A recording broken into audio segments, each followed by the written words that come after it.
Rules follow பண்ணலையேன்ற ஒரு பயம் கூட இல்லை. ஃபஸ்ட்டு போலீஸ் ஸ்டேஷனில் கேட்கக்கூடியது ப்ரூஃப் இருக்கா, ப்ரூஃப் இல்லைன்னா நீங்கள் சொல்கிற உண்மையே சொன்னாலும் அது பொய் தான். இப்படி தான் வந்து வண்டி ஓப்பனில் இருக்குது. இன்னொன்று வந்து டர்னிங்கில் எவ்வளோ டர்னிங் ஏறி வந்திருக்காரு. இப்போ இந்த வண்டிக்கு இதுக்கும் பாருங்கள், ஒரு ஆள் இப்படி நின்று இருந்தால் கூட இன்றைக்கி இதில் லைட்டாக பட்டா போதும் ஆளே டெட்டு. ஃபுட்டேஜ் காட்டுறேங்கிறல்ல, நீங்கள் கேமரா காட்டுங்க. ரோட்டு கீழே எங்கே வண்டி விட்டீங்க? நான் காட்டுறேன் வாங்க. நீங்கள் டயர் தானே அப்படியே கிடக்கு. எல்லாமே எங்க மாடருக்குள்ள தான் இருக்குது. ரோட்டுக்கு அந்த பக்கம் தான் எது இருந்தாலும் அந்த பக்கம் தான் இருக்குது, இந்த பக்கம் இல்லை. உங்க வண்டி எங்க அடிச்சிருக்கு? உங்க வண்டியில அடிச்சது வந்து அந்த டோர் தான். வேற ஒன்றும் அடிக்கல. ஒரே கேள்வி கேட்குறேன், நான் ரைட் சைடு ஏறணும். Welcome back to the new video edition பிளாக்ஸ் உறவுகளே. நீங்கள் வீடியோ பார்த்துருந்தீங்கன்னா தெரியும், நம்மளோட கார் ஒன்று ஆக்சிடெண்ட் ஆகிடுச்சுங்க. அந்த ஆக்சிடெண்ட் ஆனதுக்காக இந்த வீடியோவா அப்படின்னு கேட்டிங்கன்னா அதுக்காகவும் கிடையாது. இந்த ஆக்சிடெண்ட் நடக்க காரணமான நபருக்காகவும் இந்த ஒரு வீடியோ கிடையாது. டிரைவ் பண்ணுற எல்லாருமே ஒரு ஃபேமிலி இருக்குது, நம்ம ரோட்டில் வந்து ஒரு டிரைவ் பண்ணும்போது ஒரு ரெஸ்பான்சிபிலிட்டியோடு டிரைவ் பண்ணணும் அப்படிங்கிறதுக்காக மட்டும்தான் இந்த ஒரு வீடியோ. நான் உங்களுக்கு அந்த டேஷ் கேம் ஃபூட்டேஜோடு நான் எக்ஸ்பிளைன் பண்ணுறேன். இது எண்ட் ஆஃப் தி வீடியோவில் இது தப்பு யார் மேலே அப்படிங்கிறத நீங்களே சொல்லுங்கள். நான் ஃபஸ்ட்டு இந்த இன்சிடெண்ட் எங்கே நடந்தது, எப்போ நடந்ததுங்கிறத சொல்கிறேன்.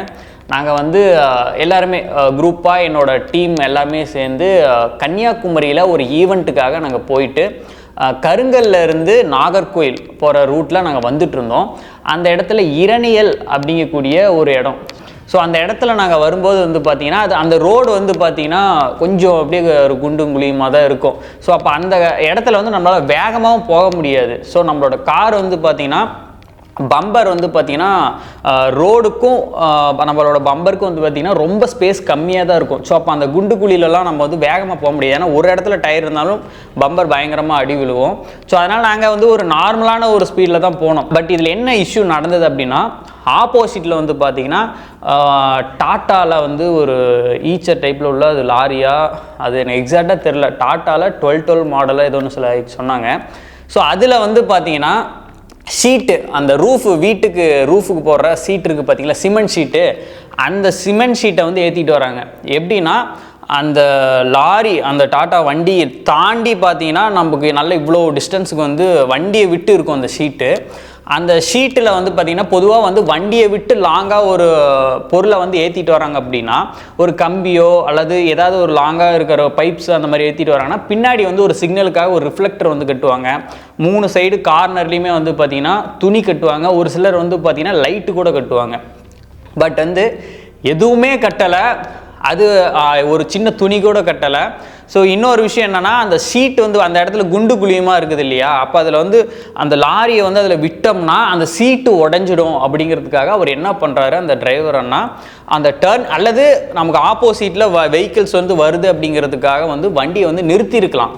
பட் நிறுத்தவும் இல்லாமல் அந்த குண்டு குழியில் விட்டால் அவர் வந்தது ஓவர் ஸ்பீடு. ஸோ அப்போ அந்த குண்டு குழியிலையும் விட்டோம்னா நமக்கு அந்த சீட்டெல்லாம் வந்து உடஞ்சிடும் அப்படிங்கிறதுக்காக என்ன பண்ணுறாரு, அந்த டர்னிங்கில் வந்து நல்லா அந்த குண்டுக்குழியில் விட நல்லா ஏறி டர்ன் பண்ணுறாரு. நான் உங்களுக்கு அந்த ஃபுட்டேஜுமே நான் உங்களுக்கு ஷோ பண்ணுறேன். இது வந்து நம்ம காரோட டேஷ் கேம் ஃபுட்டேஜுங்க. நமக்கு ஆப்போசிட்டில் வர அந்த வெஹிக்கிள் தான் வந்து நம்மளோட காரை ஆக்சிடென்ட் பண்ணது. நீங்கள் நல்லா வாட்ச் பண்ணுங்கள். அந்த வெஹிக்கிள் வந்து ரைட் சைடு வந்து எவ்வளோ ரோட்டில் வந்து எவ்வளோ ஸ்பேஸ் எவ்வளோ கேப் இருக்குதுன்னு பாருங்கள். ஆனால் டர்னிங்கில் ஆப்போசிட்டில் வந்து ஒரு ஆட்டோ வருது, பின்னாடி வெஹிக்கிள்ஸ் வருது. ஒன்று அவங்க வந்து ஸ்லோ பண்ணி வந்திருக்கலாம், ஆனால் அவங்க வந்த ஸ்பீடுக்கு அங்கே இருக்கக்கூடிய ஒரு சின்ன பள்ளத்தில் விட்டால் அந்த சீட்டு உடஞ்சிரும் அப்படிங்கிறதுக்காக பார்த்தீங்கன்னா எவ்வளோ தூரம் ஏறி வராங்க. ஸோ உடஞ்சிரும் அப்படின்னு அவங்க நினச்சாங்கன்னா ஸ்லோ பண்ணி வந்திருக்கலாம். ஏன்னா வெஹிக்கிள்ஸ் வந்து கண்ணுக்கு முன்னாலே நிறைய வெஹிக்கிள்ஸ் வந்துட்டுருக்கு. அந்த ஸ்பேஸ் பார்த்தீங்கன்னா தெரியும் எவ்வளோ தூரம் ஏறி வந்திருக்காங்க அப்படின்னு. இப்போ நம்ம வந்து கொஞ்சம் க்ளோஸ்அப்பில் போய் பார்க்கலாம். இப்போ வந்து வெஹிக்கிள் வந்து ரொம்ப ஏறி வருதுங்கிறதுக்காக நம்ம வந்து லெஃப்ட் சைடு ஏறிட்டோம். லெஃப்ட் சைடு பார்த்தீங்கன்னா அந்த மண் இருக்குது பார்த்தீங்களா, நம்மளோட 2 டயர் வந்து பார்த்திங்கன்னா இந்த சைடு வந்து மண்ணில் வந்து இறங்கிடுச்சு. அந்த 2 டயருமே மண்ணில் இறங்கி நம்ம போகிறோம். இன்னும் கொஞ்சம் க்ளோஸாக போய் பார்த்தோம்னா இப்போ ஆப்போசிட்டில் பார்த்தீங்கன்னா ஒரு போஸ்டர் கம்பம் வருது. இதுக்கு மேலே நம்ம க்ளோஸாக வந்து கீழே இறக்கி போனோம்னா அந்த போஸ்டர் கம்பத்தில் இடிச்சிருன்னு சொல்லிட்டு ரைட்டு வந்து பார்த்திங்கன்னா அந்த 2 டயரையும் வந்து நம்ம ரோட்டுக்கு ஏற்றுறோம். இப்போ வந்து நமக்கு கார் வந்து பார்த்திங்கன்னா இப்போ அதுலேருந்து மேலே ஏறினதும் பார்த்திங்கன்னா இப்போ நல்லா வாட்ச் பண்ணுங்கள். இது வந்து எங்கே இடித்தது அப்படின்னா அவங்க டோரை வந்து ஓப்பன் பண்ணி ஓட்டுறாங்க. இன்னாட்டு கொக்கியாட்ட ஒரு தாப்பால் வந்து நீட்டிகிட்டு இருக்கு. அந்த லாக்கு. இந்த ஃபுட்டேஜ் வந்து வைடாக இருக்கிறதுனால உங்களுக்கு அந்த வெஹிக்கிள் ஹைட் ஆகிற மாதிரி தெரியுது. நான் ஆக்சுவலாக நீங்கள் ஒரு பைக்கில் போகும்போது உங்களோட ஹேண்டில் பாரே வந்து அதை தட்டி விட்டுரும். ஒரு சட்டையிலையோ லைட்டாக ஒரு சின்ன அது வர ஸ்பீடுக்கு லைட்டாக உங்களோட ஹேண்டில் பார் வெஹிக்கிளில் பட்டதுன்னா கண்டிப்பாக ஆள் எங்கே போய் இடித்து விழுவாங்கன்னே சொல்ல முடியாது. இப்போ இந்த கார்னரில் இருக்கிற அதுதான் வந்து பார்த்திங்கன்னா நம்ம காரோட ஃபெண்டரில் அடித்து ஆக்சிடெண்ட் பண்ணியிருக்காங்க. ஸோ நீங்கள் இந்த ஃபுட்டேஜ் அவ்வளோதான். அவங்க வந்து பார்த்திங்கன்னா ஆக்சிடெண்ட் பண்ணிவிட்டு அவங்க பாட்டுக்கு வெஹிக்கிள் எடுத்துகிட்டு போயிட்டாங்க. ஸோ இந்த மாதிரி தான் அந்த இன்சிடெண்ட் நடந்தது. ஸோ இப்போ நீங்கள் பார்க்கலாம், இந்த முன்னாடி வந்து ஒரு சின்னதாக ரோட்டில் ஒரு சின்ன சின்ன பள்ளங்கள் இருக்கும். ஸோ இந்த பள்ளத்தில் விடாமல் இருக்கிறதுக்காக எவ்வளோ தூரம் ஏறி வந்திருக்காங்க. ஆனால் அதுக்கு பின்னால் வரக்கூடிய 2 வீலர்ஸ்லாம் பாருங்கள் எவ்வளோ ஓரமாக வந்துட்டுருக்காங்க அப்படின்னு. அவங்க அட்லீஸ்ட் கொஞ்சம் ஸ்லோ பண்ணி வந்திருந்தால் கூட நம்ம வெஹிக்கிள் வந்து பாஸ் ஆகிருக்கும்.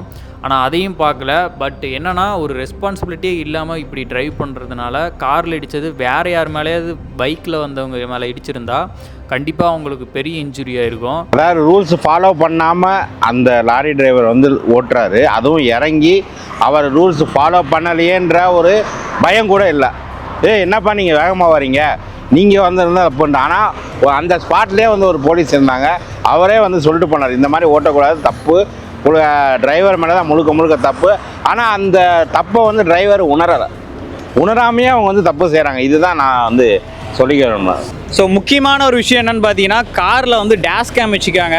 ஏன்னா வந்து இப்போ இது கார் வந்து நாங்கள் இன்சூரன்ஸ் கம்பெனியில் பேசியிருக்கோம், கிளைம் பண்ணிக்கலாங்கிற மாதிரி சொல்லியிருக்காங்க. சரி, அது அடுத்த விஷயம். பட் ஆனால் முக்கியமாக டேஷ் கேம் இருந்ததுன்னா அவங்க என்ன இன்ஜுரி, என்ன பிரச்சனை நடந்ததுங்கிறத நம்மளால் ஐடென்டிஃபை பண்ணிக்க முடியும். இப்போ நாங்கள் போலீஸ் வந்து கொஞ்சம் சப்போர்ட் பண்ணாங்க எங்களுக்கு, அந்த இடத்துல ஹெல்ப் பண்ணி எங்களை ரெக்கவர் பண்ணி அவங்க டிரைவர்கிட்ட வந்து பேசி அந்த ப்ராசஸ்லாம் பண்ணி கொடுத்தாங்க. அது வரைக்கும் thanks for the police station, Eraniel police ஸ்டேஷனில். பட் அந்த டேஷ் கேம் எவ்வளோ இம்பார்ட்டன்ட் அப்படிங்கிறத நம்ம பார்க்கணும். இன்றைக்கி நம்ம எல்லாரும் பார்த்துட்டோம், உணர்ந்துட்டோம். இப்போ இவர் கூட வண்டி வாங்கின ஒரு ஐடியா இருந்தாப்புல. ஆனால் இப்போ இந்த எக்ஸ்பீரியன்ஸ் அவருக்கு ஒரு ஹெல்ப்ஃபுல்லாக. கண்டிப்பாக டேஷ் கேம் இருக்கும், என் வண்டியிலும் இருக்குது, இவர் வண்டியிலும் இருக்குது.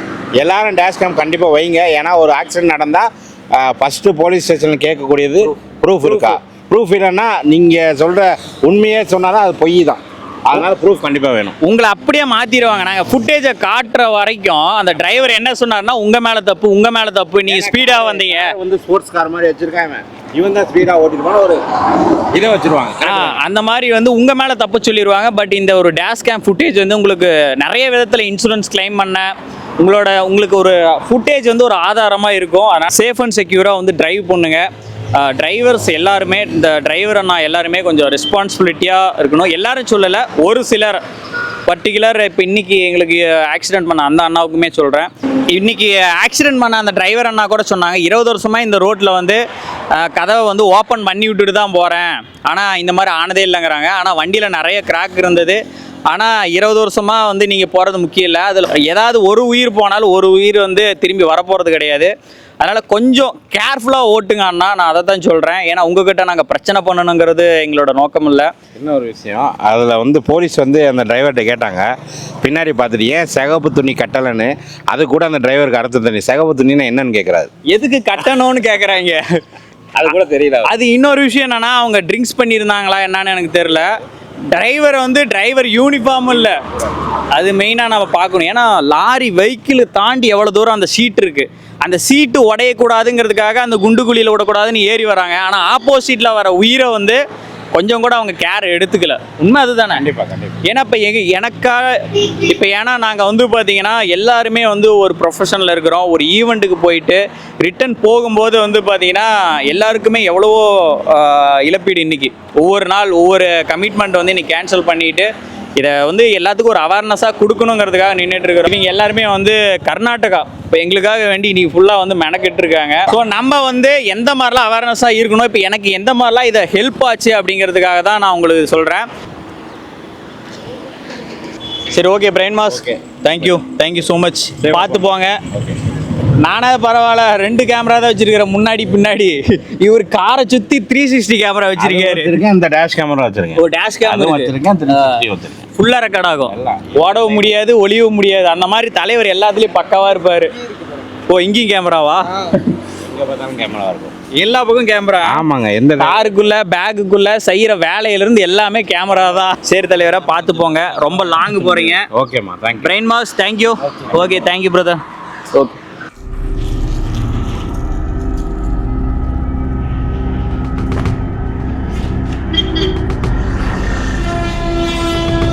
கார் வந்து எனக்கு இந்த கார் மேலே ஒரு பயங்கரமான ஒரு அபரிவிதமான ஒரு சென்டிமெண்டான ஒரு ஸ்டோரி உண்டு. அதனால தான் இந்த காரை நானே வந்து டிசைன் பண்ணி இதை கஸ்டமைஸ் பண்ணது. பட் இந்த மாதிரி ஆனது எனக்கு ஒரு மிகப்பெரிய வருத்தம் தான். இப்போ அண்ணனை தான் வந்து சென்னை வந்து பார்த்தீங்கன்னா அண்ணன் தான் வந்து கொண்டு போய் காரை விட போகிறாரு. ஆனால் பார்த்து சேஃபாக போங்க, ஓகேவா? ஸ்லோவாக போங்க. உங்களுக்கு எப்போ தூக்கம் வந்தாலும் காரை நிறுத்தி தூங்கிட்டு ரிலாக்ஸாக போங்க. காலையில் போய் நீங்கள் ஒர்க் ஷாப்பில் விட்டால் போதும். ஏன்னா இது மாடிஃபிகேஷன் பண்ணது வந்து பார்த்தீங்கன்னா சென்னையில் வந்து பார்த்தீங்கன்னா மோட்ஸ்டர்ஸ் அப்படின்னு சொல்லிட்டு ஒரு கார் மாடிஃபிகேஷன் அங்கே தான் விட்டுருந்தோம். ஏன்னா தமிழ்நாட்டிலே இன்றைக்கி வந்து பார்த்தீங்கன்னா இந்த கார் மாடிஃபிகேஷன் வந்து தமிழ்நாட்டிலே நீங்கள் நினச்ச மாதிரி பயங்கரமாக பண்ணணும் அப்படின்னா அவங்க தான். தமிழ்நாடுங்கிறத விட இந்தியாவிலே மோஸ்ட் பாப்புலரான ஒரு மாடிஃபிகேஷனர். அதாவது ப்ரொஃபஷ்னலாக இருக்கவங்க மாடிஃபிகேஷன் பண்ணுறது அந்த அளவுக்கு ப்ரொஃபஷ்னலாக பண்ணுவாங்க. அதாவது மாடிஃபிகேஷன் பண்ணியிருக்கீங்கன்னே உங்களுக்கு தெரியாது. ஏன்னா நம்ம காரோட ஒர்க்கை பார்த்தீங்கன்னா உங்களுக்கு தெரியும். அப்படியே உங்களுக்கு காரை புதுசாக பர்ச்சேஸ் பண்ண மாதிரி நீங்கள் கேட்குற மாதிரி கஸ்டமைஸ் பண்ணி தருவாங்க. இன்றைக்கி தமிழ்நாட்டில் அவங்க அளவுக்கு ஒரு பர்ஃபெக்ஷன் ஒர்க் எங்கேயுமே இருக்காது. ஸோ அவங்கக்கிட்ட ஏன்னா சென்னை தான் வந்து நாங்கள் இப்போ கன்னியாகுமரியில் ரிட்டன் வந்துட்டுருக்கோம். அப்போ மதுரையிலேருந்து வந்து பார்த்திங்கன்னா அண்ணா வந்து சென்னையில் போய் காரை ட்ராப் பண்ணிவிடுவார். ஓகேண்ணா, பார்த்து போங்க, சேஃபாக போய் எண்டு போய் விடுங்க. ஓகேண்ணா, தேங்க்யூ ஸோ மச். ஸோ அது காராகட்டும், லாரி ஆகட்டும், பஸ் ஆகட்டும், எல்லாருமே ஒரு ரெஸ்பான்சிபிலிட்டியோட நம்ம ட்ரைவ் பண்ணணும் அப்படிங்கிறது தான் என்னோட ஒரு வேண்டுகோள். ஏன்னா நம்ம பண்ணுற ஒரு சின்ன ஒரு கேர்லெஸ்னால் இன்னொருத்தவங்களோட லைஃபே வந்து ஸ்பாயில் ஆகிடும். அதனால் முடிஞ்ச வரைக்கும் எல்லாருமே நம்ம கேர்ஃபுல்லாக வந்து ட்ரைவ் பண்ணலாம். ஆல்சோ இந்த வீடியோ பார்த்துருக்க எல்லா டிரைவர்ஸ் அண்ணாக்கும், எல்லா ஃபேமிலி மெம்பர்ஸ், நம்மளோட சப்ஸ்கிரைபர்ஸ், ஃப்ரெண்ட்ஸ், ஃபேமிலி எல்லாருக்குமே okay guys. Anyway safe and செக்யூராக நம்ம வந்து ரோட் வேஸில் ட்ரைவ் பண்ணுவோம். தேங்க்ஸ் ஃபார் வாட்சிங். Love you all guys.